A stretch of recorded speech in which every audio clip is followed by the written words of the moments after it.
Hmm. Okay, well, welcome everyone. My name is Holly Borum. This book party today is sponsored by the Society of Fellows in Critical Bibliography, which is associated with the Rare Book School at the University of Virginia. And the purpose of our book parties is to celebrate the wonderful work of our fellows. And today we're going to be hearing from Senior Fellow Jenny Grillo. So this is just a reminder to keep yourself muted until the Q&A. Jenny Grillo is the Tisch Family Associate Professor of Theology at the University of Notre Dame, working in the field of Hebrew Bible, Old Testament. Her current interests include the book of Zechariah, ideas of divine embodiment in the Bible, the history of the Bible as a book, and reading the Bible through its afterlives in art, literature, and liturgy. Before writing Daniel After Babylon, her first book was a story of Israel in the book of Kohelet, Ecclesiastes as Cultural Memory. Our interviewer today is Paul Dilley. Paul is the Erling B. Jack Holtzmark Associate Professor in the Classics in the Department of Religious Studies and Classics and the Center for the Book at the University of Iowa. He is also a research affiliate at the University of Hamburg's Center for Manuscript Cultures. Paul's research focuses on the religions of late antiquity, especially early Christianity and Manichaeism, at the intersection of cultural history, book studies, philology, and the digital humanities. He is currently involved in the editing of several Manichaean Coptic manuscripts using multispectral imaging and X-ray tomography, and is PI of the NEH grant, Communicating Revealed Text, Best Practices for Born Digital Editions Using Enhanced Imaging. Paul has been a senior fellow in our Society of Fellows since 2018. As for the format today, Paul will lead the discussion with Jenny. Please feel free to drop questions into the chat as we go along.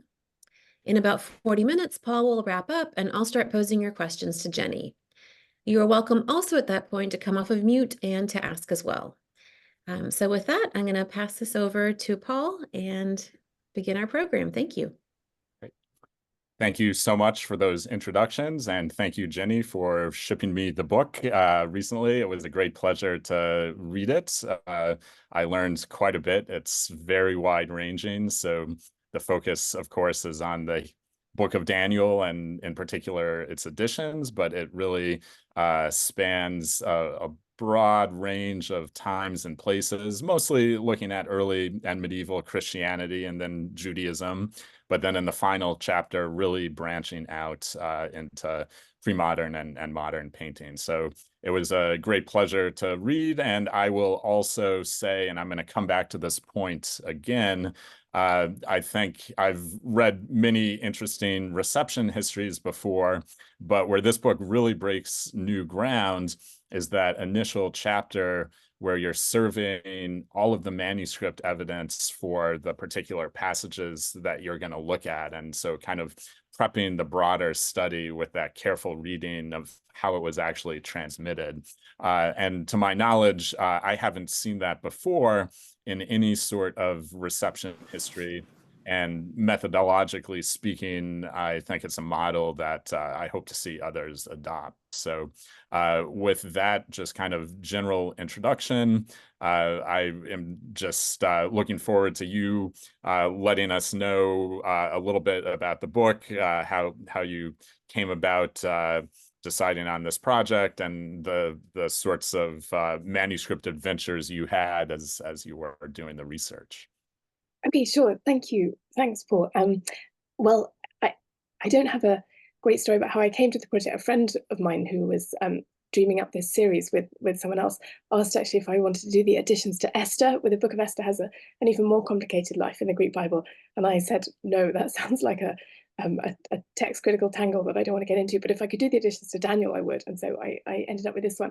But the way that the book sort of took the shape that it did is really to do with the two things that you just mentioned, about a focus on reception, but also a focus on the physical life of the additions to Daniel in manuscripts and books.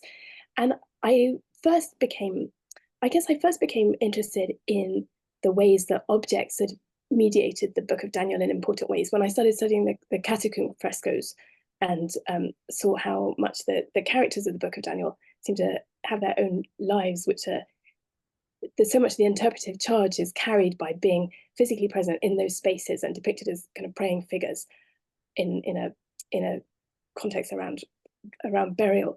So that made me really want to focus on objects that carry the text of Daniel either in verbal or as a sort of pictorial meme form. And at the same time, I was learning more about studying. I guess I had a fairly traditional kind of philological training that didn't necessarily pay loads of attention to books. I was learning through Rare Book School more about studying the manuscript and printed book forms of Bibles through things like Peter Stallybrass and Ray Clemens's courses and on Christian Bible and studying Jewish Bibles through the work of David Stern. And I just became interested in interrogating this category of apocrypha through the weight of the physical evidence of Bibles across time. So for folks who don't have these things at the forefront of their minds every day, the book of Daniel exists in two forms. There's the Hebrew and Aramaic form and a Greek form, or two forms, but one that becomes the dominant one, which is longer and has bits that now get called additions, like the story of Susanna in her garden, the story of Bel and the dragon. There's a song and a prayer that the three Hebrews pray and sing when they're in the furnace. And those are part of the literary production of ancient Judaism. So they're pre-Christian Jewish texts. That is the version that the Christian church takes up. And so what you end up with is the rabbinic Bible preserving the Hebrew and Aramaic book of Daniel, which is a bit shorter, and the Christian Bible preserving these Greek versions. And the longer parts of the Greek Bible, because they end up being cut out, tend to get this label of additions, which persists in scholarship and often in just people's encounters with the Bible. And they get subsumed under this category of apocrypha, in a sense of things that don't quite have a place in there and don't quite belong, have sort of they're on the margins of Bibles. And I just figured that if I could take a broad sweep of looking at the manuscript and printed book evidence and see where readers were encountering the book of Daniel, that would unsettle that category of additions or apocrypha a bit, just because the weight of the evidence shows you the presence, and in fact I'd say the omnipresence of this longer form of Daniel, and also the ways that the longer form of Daniel persists even after, in the 16th century, it starts to be cut out of even Greek Bibles and Greek-derived Bibles. So that was what sent me on this kind of book hunting trail. And I have to confess, I wish I could tell you stories of my travels to see manuscripts in all the different places that I mentioned in the book. I must confess that a lot of the time I was working with digitized copies of manuscripts, partly because this was a broad survey and I was interested in quantitative evidence. So I couldn't go and see everything. And so a lot of the time I was looking at digitized copies. I had one moment when I was in the Index of Christian Art in Princeton, and I suddenly thought, what am I doing? I'm looking at a file card that has a photo of a manuscript that I'm never going to see. How is this an encounter with the life of a book in its material form?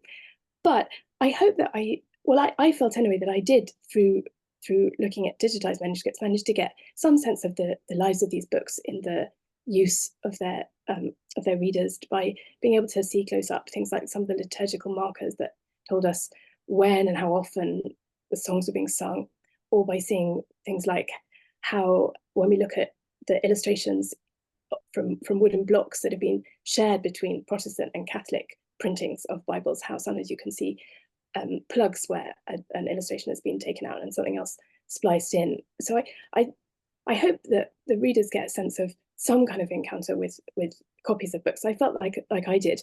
I did have one really happy little visit to the Alderman Library at UVA, where I looked at their copy of Lonisarus's 1526, almost earliest Greek printed Bible, and that was hugely helpful for me to. That's just when the editions start getting cut out of Greek Bibles. Right. And there were other ways that I managed sort of to access things in real life, by getting friends or anonymous monks to send me photos of things that I couldn't otherwise have seen.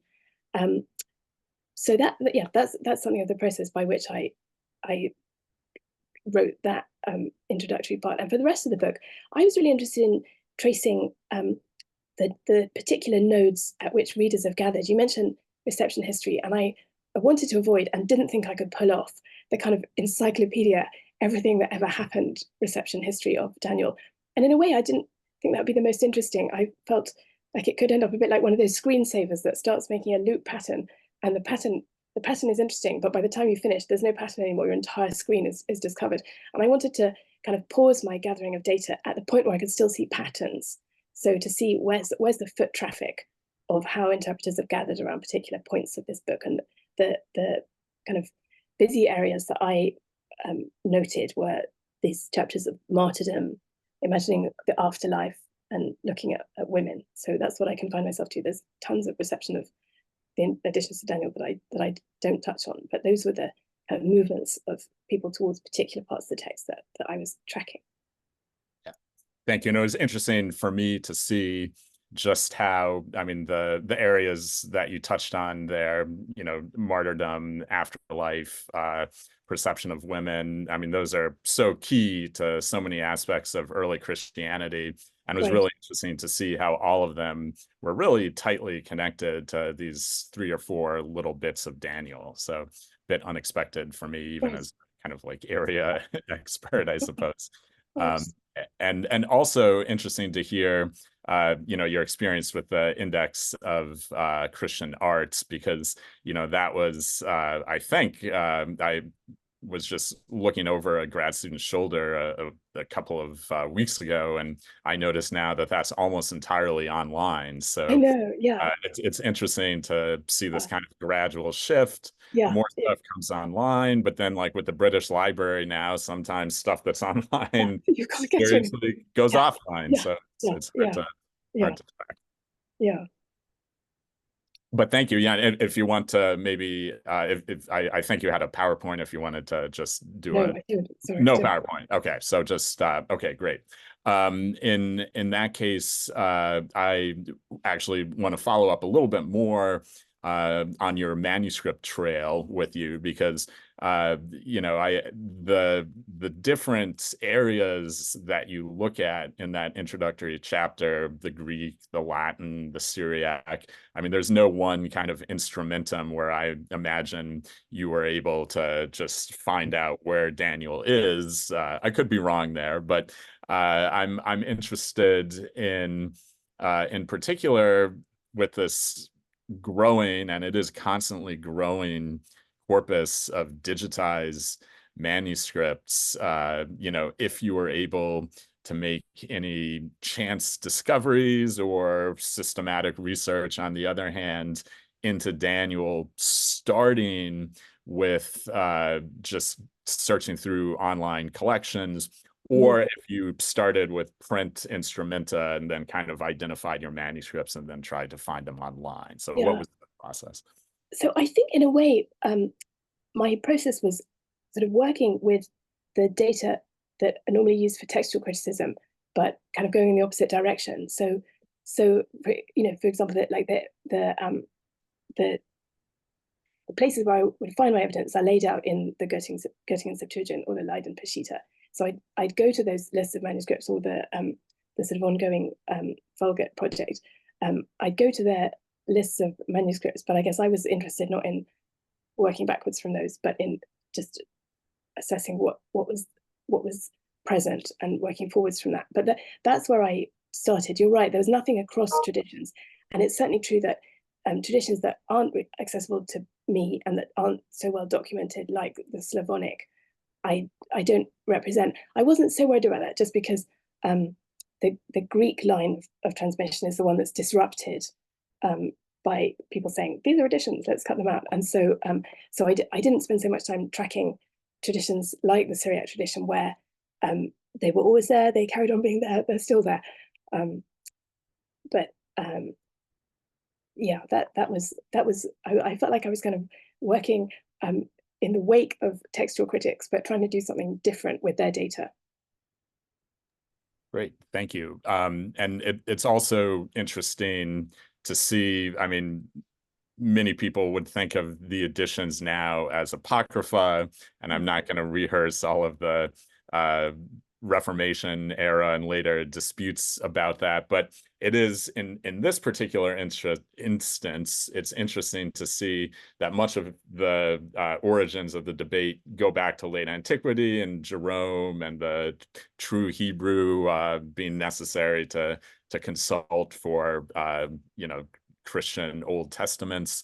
And so I also noted and learned quite a bit about the rubric. So in the Latin manuscripts, you pointed to a couple instances where it actually says, these passages are not represented in the Hebrew. Yeah. Did you want to? I'd be interested to hear more about those particular instances, those manuscripts. Sure. Yeah. No, and you're absolutely right. And just in the way that the Apocrypha is spoken of commonly, everyone always goes back to Jerome. What I did discover, it's not a new scholarly discovery, but new to me, was how much difference there is between Jerome's sort of text critical theory and his practice. So you're right, but because he points out that these things are not in the Hebrew, that rubric, but persists really into modern printed Bibles. But both in his commentary practice and also in the sort of Bible makers who follow him, like I talk about Codex Amiatinus a bit. What he says about how these things don't really belong there, it's the kind of thing that gets paid lip service to, but then people carry on as if they absolutely do belong there. And that sort of text critical judgment doesn't really seem to inform the practice of either copying or using Bibles. Nobody is making Bibles without them in, even if they're making Bibles with Jerome's rubric across there. And I think I think a couple of the sort of after Jerome Latin Bibles that I looked at show how it doesn't really affect how people are using Bibles. You see the liturgical markers that have been added that show nobody is getting to the point where Jerome says this part's not in the Hebrew, and stopping reading and skipping over to when it picks up again. So there's an interesting disjunction there between theory and practice. And in practice, the additions persist. It's not really until Apocrypha start getting moved out of or in Daniel's case, moved out of the books that they belong in and moved to an appendix at the end, that anything really changes in people's experience of the Bible, I think. Yeah. And moving on to a related point, I do want to talk about this idea of apocryphicity, as it's sometimes called in French, or apocryphalness, or whatever, with respect to Thecla, this female almost martyr, in the same sense the three youths and Daniel are also presented that way. But maybe if you could first just say a few words to the audience about your chapter on martyrdom and how these stories were kind of taken up in early Christian and Jewish martyr discourse. Sure, yeah. So my work in that chapter was, as Paul says, to see how the Daniel and the three Hebrews and Susanna, whose stories get kind of merged onto each other, all become generative for the developing discourse of martyrdom. And I've got a little sort of kind of side interest, which is to try and take a part in the discussion about whether later Christian martyrdom has Jewish roots, which I think that the additions to Daniel really show that it does, as much as the Roman and Christian practice. But these texts alongside, say, parts of Second Maccabees inform the developing discourse of martyrdom. And I pick out a number of motifs that we get in the additions to Daniel, like an angel being there, the elements changing, they're in a fire, but some dew comes in and cools it, and so on. Or they make a confession of faith, which we see turning up in later martyrdom narratives. And Thecla would be just a really interesting case where there's a later Christian martyr whose presentation is similar to the three, and maybe seems to borrow from it, partly fortuitously because you've got animals and being with lions. But I think there's a comb, a late antique Egyptian comb that I couldn't get a photo of. It was lost. That's an interesting kind of story. So there's a pre-Second World War photograph of it, which people refer to, but I just couldn't track it down anywhere as an object. So yeah, it seems that the comb itself is lost, but it does seem to have existed.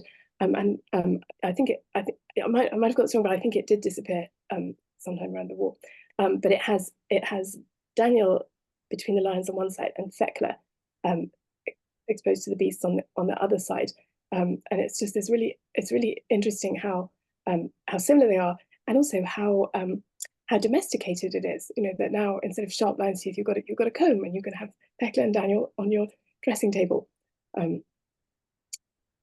Yeah, that was quite interesting to see that, and it is also there's an interesting gender dynamic here as well, and so it was interesting to see both of them. I think you said, I remember that, you know, there's almost like a playful this comb could be used by a man or a woman, Yeah. potentially, based on. And I thought that was really cool, and I didn't know though that it had been lost. That's too bad, and it can be tough. I know, especially like when dealing with photography and image rights, it can be really difficult dealing with these things. And the thing about Thecla too, which I find interesting, is that the martyrdom or near martyrdom, Thecla, like Daniel, is sort of rescued at the last minute. That's preserved in what were later thought of as apocryphal Acts of the Apostles, and in Thecla's case, Paul. And that was, I think, in late antiquity anyway, there was a much greater cloud of suspicion among certain quarters, as opposed to, say, the extra parts of Daniel. And yet they're both key. I mean, Thecla had her own martyr cult later on, and they were both absolutely key to early Christian martyrdom. Yeah. I'd be interested to hear if you have any thoughts on kind of different kinds of apocryphal status, and in general what you think about, you know, can we talk about either the additions to Daniel or the Thecla material as apocryphal in the same sense, or, you know, do we need to have different sorts of understandings of what apocryphal status is? Well, I guess the case of Thecla is also it's also significant that in the Syriac tradition you find Thecla in the Book of Women alongside Susanna. So that's another way in which Thecla is, again, I think partly because of the martyrdom connection, but not that, you know, the Book of Women isn't dominated by that. So you find Thecla together with a part of Daniel.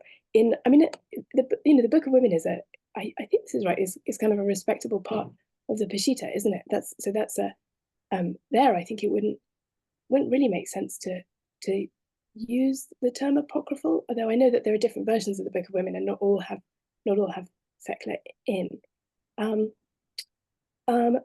Yeah, I don't have an. I mean, in a way, I'm trying to problematize the term rather than having an attachment to it. And but just because it's I can see it has a certain usefulness as a scholarly term, but it doesn't always describe well the self-understanding of the collectors of or copiers of the books that we're working with. That's all. You know, in all the materials that I'm looking at, Greek Daniel isn't apocryphal. The editions aren't apocryphal, and they're not treated as, you know, they're not treated as such. They're not on the edges. They're you know, that like in Codex Vaticanus, the chapter numbering just runs through as if this is part of the manuscript rather than something at the end. So it's not until well, I'm going to say it's not until Luther really that you get the treatment of them as apocryphal. But even then, it's interesting how variegated that is. I think I quote somewhere this rather sweet phrase where Luther says, "I've gathered Susanna." It's interesting that Susanna into this separate little spice garden, so that the flower might bloom there, or something like that. So there are different ways of thinking about it, not just excision. And even putting these books at the end is often seen as a way to preserve them somehow, but not preserve them in the biblical canon. Although it doesn't always work out that way, because you can ask your bookbinder not to put these things in, and if they're at the end, then they're more vulnerable to being left out. Yeah. Absolutely. Thank you. Could you say a little bit more about, we've touched on the Greek and the Latin a little bit. Maybe if you could say a little bit more about the Syriac tradition and in particular this Book of Women. Um, Horror. Well, I mean, one of the things that interested me about the Book of Women is, again, I mean, so Syriac Bible's not really my field, but Sure. it's interesting that in Syriac Bibles, that if they don't have a Book of Women, then those books then attach to another book. Like Ruth will be with Judges, and Susanna will be with Daniel. So it seems there as if you have, that there are alternative placements and an acknowledgement that these things do have a home kind of more centrally to the corpus, perhaps. My favorite part of exploration in the Syriac tradition, which is not really my field, was the hymns of Ephraim, and partly because my colleague here, Jeff Wicks, would direct me to the right places. But I found Ephraim one of the most generative interpreters of the additions to Daniel, partly because of his partly because of his exploration of the way that they are functioning in the liturgy for him. So yeah, as I think in the martyrdom chapter, I talk a little about Ephraim. He's one of the best exponents of the way that the elements in the Book of Daniel don't behave like they normally should. He has these lovely descriptions of kind of these unguent qualities of fire and water merging together, and that's something that becomes a sort of topos in martyrdoms. Yeah, thank you. And following up on that, one of the things that really fascinated me in your book is that chapter where you looked at afterlives and other worlds. Yeah. And in particular, just how that one scene, or especially that scene of the three youths in the furnace, was something that was referenced both in later discussions about hell, about purgatory, and about paradise. So if you could maybe speak to that a little bit, yeah, kind of threefold signifying aspect of that was my favorite chapter to write. That was really fun. I thought I could spend my life in medieval liturgical manuscripts. This is great. And actually, that was the chapter where there was a copy of the Concordantia Caritatis, which has the three in the fire as souls in purgatory asking for suffrages, and that was what I had to find. There was a monk who was very kind in Lilienfeld Abbey who said he would photograph that copy for me, and then he became ill and very happily recovered, but I felt a little bad that I was hoping for his recovery for selfish reasons, not just for him. But at first, when I was researching that chapter, as you say, I found that in liturgical sources and also in pretty popular sources, I really enjoyed working with Stephen Greenblatt's book on Hamlet in Purgatory, and he traces the sort of earlier medieval literature of purgatory, like the Gast of Guy, sources like that. What I saw as I tried to survey the ways that the furnace that Daniel's in and the pit of lions, so the furnace that the three are in and the pit of lions that Daniel are in, they seem to be used across different texts and liturgical traditions. As you say, to some of the time people say it's hell, it's fiery, and then they say it's purgatory, they're going to get out and they can be prayed for, and then people say it's paradise, there's an angel with them, they're singing, Ephraim has them walking on roses. And at first I thought, is this completely incoherent? Am I just gathering up stuff in that kind of reception history that I don't want to do, where you just say it means anything to anybody, it means everything? And actually, what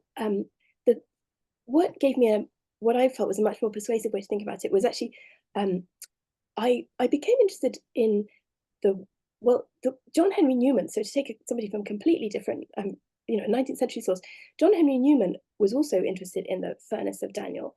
And he often talks about that as an image of purgatory. But as I traced it through his work, sort of starting from a point of not wanting to have a category of purgatory and using this to talk about paradise, and then in the development of his thinking, he does sort of recategorize paradise as purgatory. That gave a kind of coherence as an idea to the sense of an interim afterlife space that is neither wholly good nor wholly bad, which itself has roots in early Christian thinking about that. Like I think of The Passion of Perpetua, where she has a vision of her, as you know much better than I do, Paul, but whereas, you know, she has that vision of her brother who's in a hot and dusty place that's not good, and then that changes into a place where he's playing with children and drinking and is happy. So this sense that even though the medieval texts have these very demarcated spaces, theologically those spaces are often doing the same work.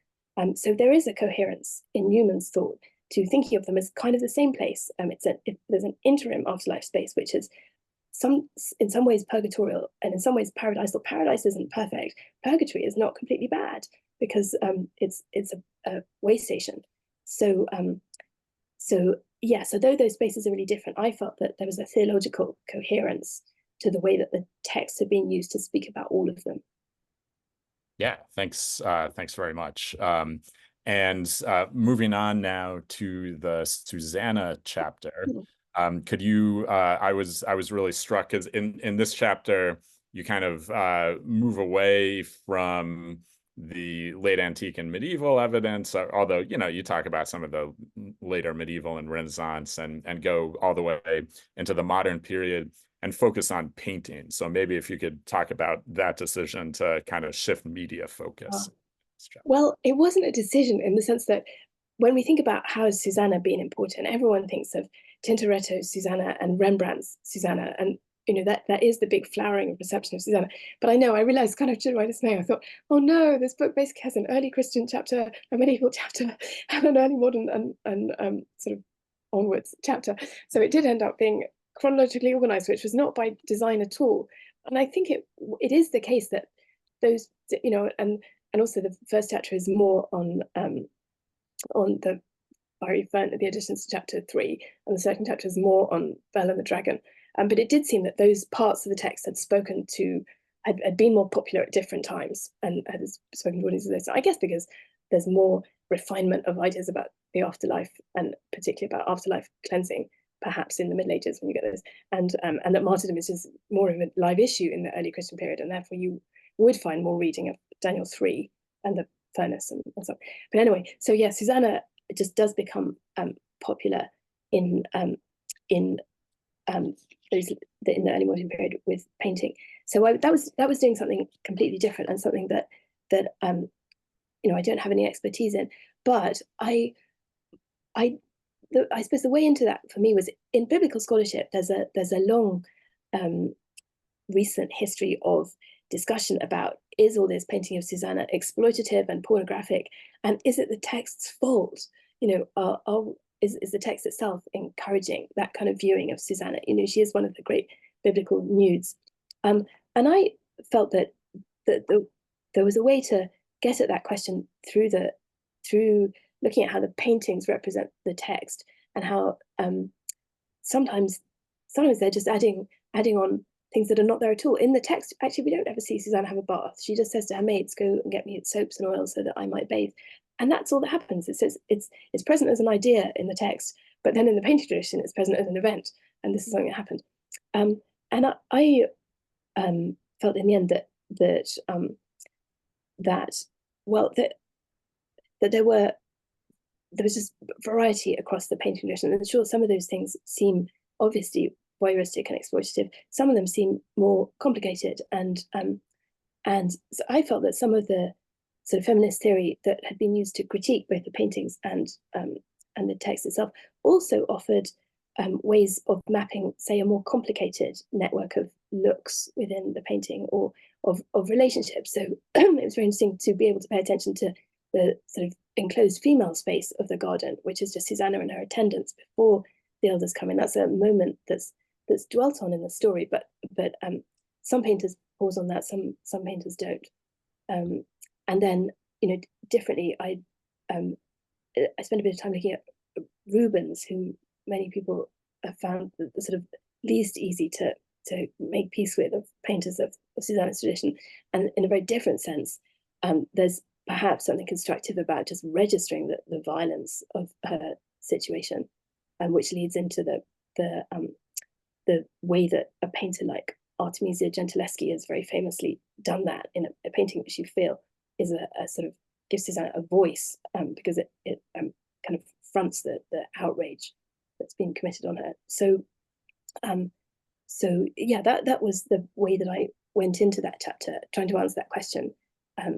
Is it the text's fault that all these paintings have made Susanna an object of viewing? And I felt in the end that there was more that could be accomplished by both the text and the paintings than simply offering an object of voyeurism.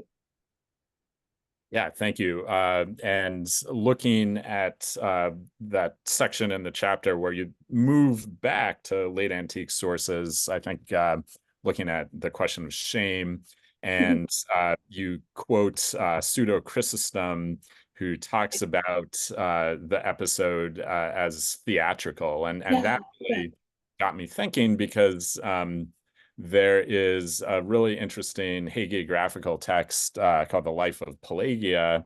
And Pelagia is said to be the most famous actress in the whole city of Antioch. And she's also, in many of the translations, she's specifically called a porne, or a prostitute, and which sometimes went together with actors in the period. But it's interesting because it sort of has a ascetic focus on the male gaze and I think there's clear intertext with Susanna there. It basically, in the opening scene, the bishop is, with the other older men bishops, like on the streets of Antioch, and then Pelagia comes by in her entourage, and the bishop actually gazes, checks her out in a very open way, while all the other bishops are trying to cover their eyes. And then again, in a way which has got some interesting intertext with the elders and Susanna. And the idea is that the bishop was trying to say that she's a model for the other bishops because she spends so much time on her appearance and her doing her job, and the male bishops or male ascetics are rather careless in terms of how they try to combat the passions. And as it turns out, Pelagia then converts and becomes an ascetic herself, and so the story is more complicated than that. But it's interesting because it's kind of a shift in perspective in the reception history, where at least male ascetics are trying to adopt the perspective of the elder but reformulate it. So all kinds of interesting shifts in perspective, and wondering if you see in either the paintings or other kinds of reception a kind of multiple perspectives being represented. You've addressed this a bit in your previous response, but if there's any other kind of... Yeah, I do think so. And actually, since you mentioned early Christian texts and the early Christian reception of Susanna, she, in her kind of exposure in the theatre, if you like, becomes another contributor to early Christian thinking about martyrdom. And here I found the work of Virginia Burrus enormously generative in the way that she talks about early Christian martyrs negotiating shame by kind of facing it down and refusing to be ashamed, and kind of walking right into it, and therefore becoming in some ways sort of shame proof. And I think that there is that in Susanna, in the way that she refuses to drop her gaze but kind of looks up to heaven, and she's almost kind of daring people to keep looking at her. That seemed to me a way in which the text gave Susanna a huge amount of agency through visual capacities. So she kind of looks back, and that becomes a way of sort of resisting the subject position of being looked at. And that does become a way in which she's useful to early Christian martyrdom. What you say. Absolutely. So it looks like we're at 11:40, but I do want to kind of do a wrap-up question, and then coming back to the part of the book where, I think methodologically speaking, I hope it has its imitators, and looking at reception through manuscript transmission. So if you have, for the audience, any advice on, if you had to choose one particular manuscript that you came across that's, available online or in facsimile that you would recommend they go take a look at, what would that be? What was your favorite manuscript? Yeah, I think one that I really enjoyed looking at, and which is available online, is it's at Hebrew Union College, and it's an 18th century German Agadah, and it has an image of that it's I've got it in the book. It has an image of Habakkuk bringing the food with the angel to Daniel when he's in the lion's den, which is from the longer editions version of the lion's den.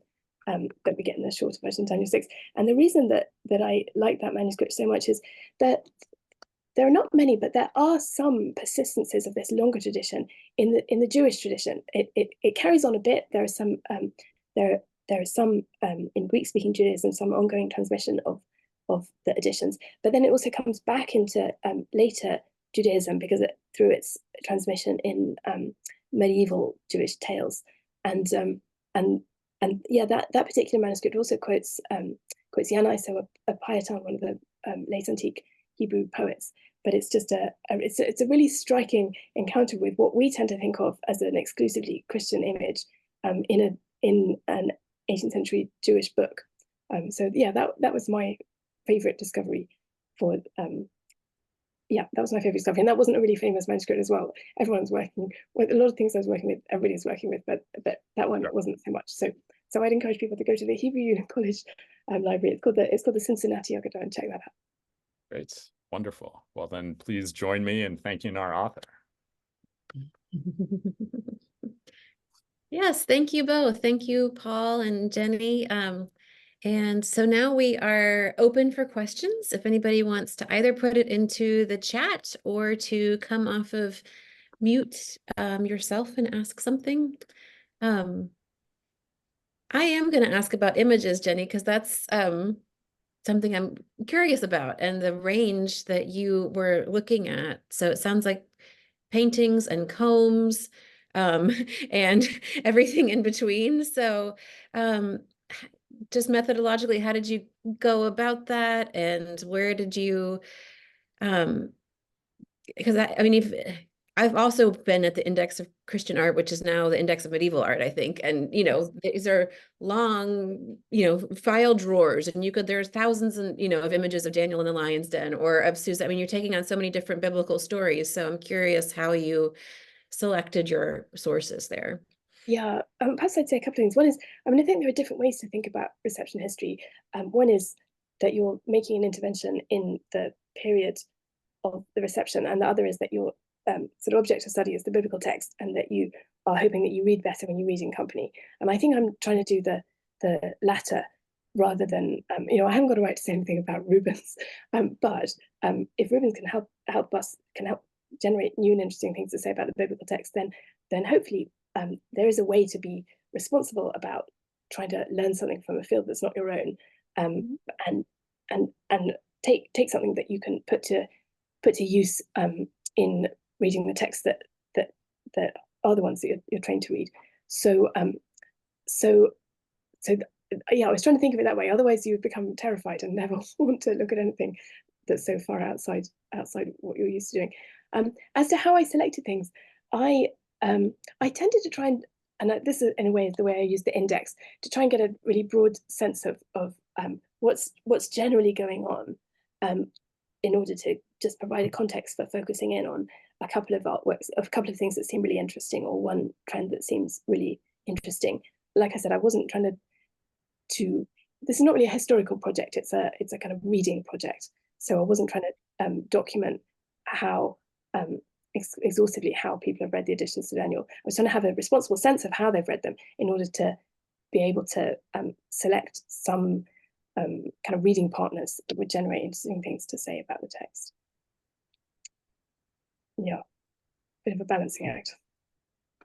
Yeah, it's really interesting because as an art historian, or approaching it differently, how has the image of Daniel perhaps changed over time? But yeah, I've also, in some of my own work,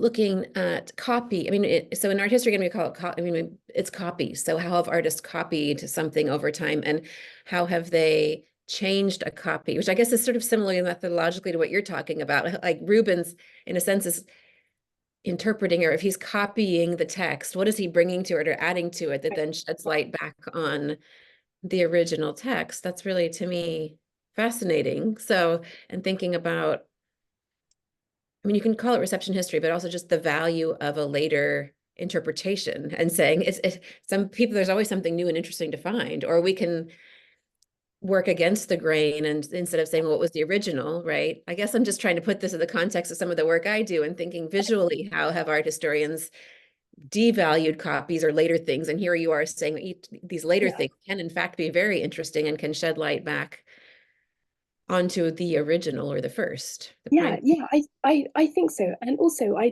in the title, calling it After Babylon, I was kind of I alluding to George Steiner's After Babel, which I'd found a helpful way of framing what I thought I was trying to do. And there, I think you do get the sense that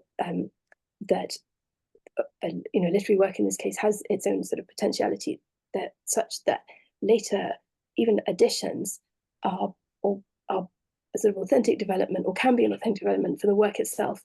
And he talks about echoes as kind of throwing back and allowing you to hear something that maybe you didn't hear in the first place, but was really there, or has its roots really there in the text. So while I would say my object of study is the biblical text, I guess I'd say also that its ongoing life through time is in a way part of what it is. And so those receptions aren't necessarily always secondary and just reception, they're kind of footprint. So they tell you something about the text. Wow, you're giving me a lot to think about. Thank you.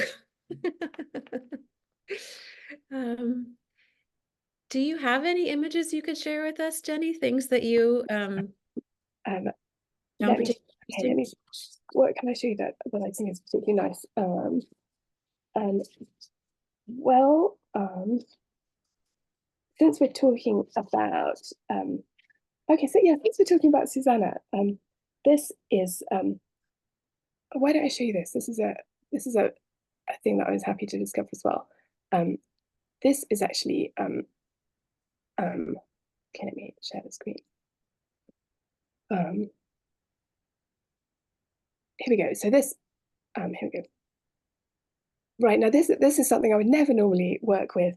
This is a piece of silk embroidery of around 1660. It's a piece of English embroidery. It's in the Victoria and Albert Museum, and it's patterned after Dutch and Flemish prints.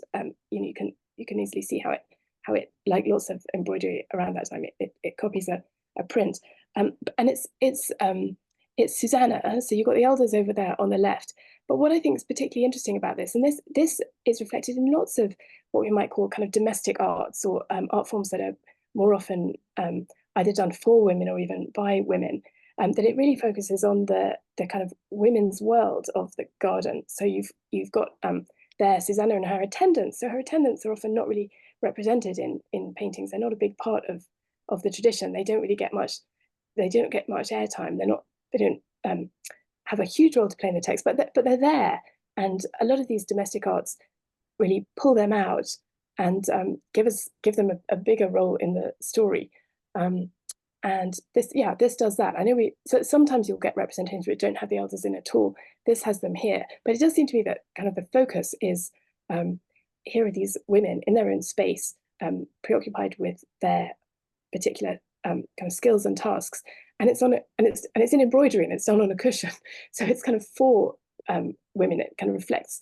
There's a reflection back between the world in the picture and the presumed world of the audience as well, who are doing their own embroidery. And I guess that would just be one of the ways in which there's some space within the text of Susanna for claiming back a kind of women's space, and interpreters have seen that and tried to do it. Okay, I'll take away the cushion. Oh. Well, that's beautiful. And I think too, thinking about embroidery. There was just a fabulous exhibition that was in Baltimore and is now in Toronto, making her mark. And it looks at women artists in the early modern period. And part of it is making that point of anonymous was a woman, right? That we've overlooked artwork like that as it's not something that we show often in museums, but is incredibly skilled. And of course, that was made by a woman. And just because we don't know her name doesn't mean that it shouldn't be on display. And I don't know, that's a great sort of resuscitation of beautiful objects, and fascinating how you're using that in your interpretation and research. Mm. Hmm. Goodness. Any other questions from our audience here? I know that, Paul, you have a meeting to run to, so I'm very happy to wrap this up and let you get out of the door and into the next place you're meant to be. Okay, fair enough. I will say goodbye now. It was lots of fun, and glad to get a chance to read your book. I will see all of you later. Take care. Okay, well, thanks so much. I'm grateful for your comments, and this has been a really interesting conversation. So thank you. And I'll just say thank you, everybody, for coming today and for joining us here. This was our final book party of the semester. And so happy almost end of the semester to all of our academic friends. We're almost at the finish line. And we look forward to continuing this series next fall. So thank you, everybody. Thank you. Bye.